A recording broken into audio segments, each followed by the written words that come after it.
Higa-nubulan ng bote at bato sa isang sitio sa Angeles, Pampanga. Matapos pumalag ang mga residente sa isinasagawang demolisyon.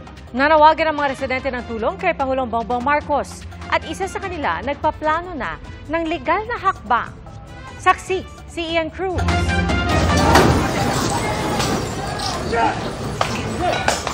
Akalaing war zone ang bahaging ito ng Sitio Balubad, Barangay Anuna sa Angeles City, Pampanga. Yeton! Matahan nyo ba?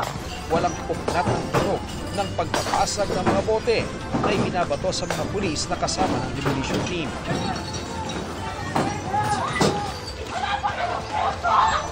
Nang mapaatras sa mga pulis, lalo pang nagpaulan ng bato at bote ang mga residente.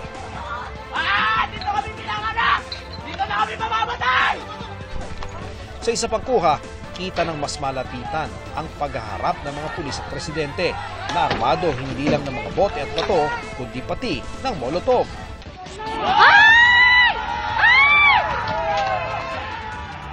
Dahil dito, unti-unting nagpulasan ang mga pulis.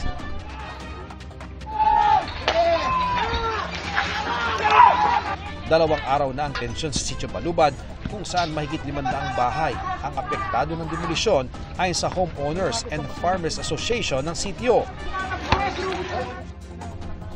Nagsimula raw ang gulo kahapon ng pasukin ng demolition team ang bagong tayong bahay ng Australianong si Peter Grohl. Bukod sa mga tinamong sugat na ipagtanggol ng karapatan sa bahay, marami rin daw nawala sa kanyang gamit. Nagpaplano na siya ng legal na hakbang laban sa demolition team na pinagtulungan daw siya. And I believe even humanity, what they've done is illegal. You can't take someone out of their house and demolish their house. Diyos ko, President Bongbong Marcos, sana po matulungan nyo naman po kami sa matagal na naming problema dito sa Balubad.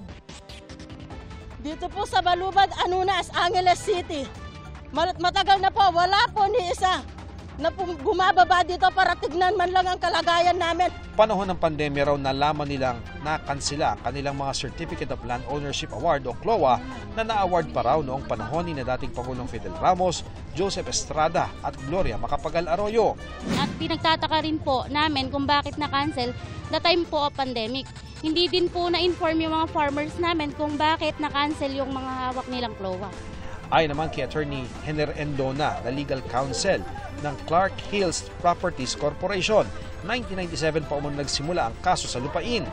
2013 pa raw kinansila ng Korte Suprema ang CLOA ng matukoy na hindi agricultural kundi residential ang klasifikasyon ng lugar. 2022 naman nang ilabas ng Korte ang writ of demolition. Nakausap din namin ng sheriff mula sa DAR na nagsabing ginagampanan lang nila ang kanilang tungkulin. Dumaan po yan sa Supreme Court. May penalty na po yan. Yung mga na-issue po, mga titulo, na-cancelled na po yan. Basta po ang masasabi ko lang po, ministerial lang po yung trabaho ng sheriff to implement the writ of execution and writ of demolition dated May 6, 2022.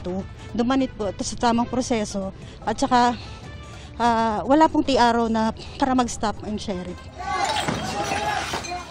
Sa post naman ng Angeles City Information Office, idineklara ni Mayor Carmelo Lazatin Jr. na itutuloy ng city government ang planong pamamahagi ng pinagkaagawang lupa dahil hindi raw sumunod ang Clark Hills Management sa napag-usapan na itigil muna ang demolisyon.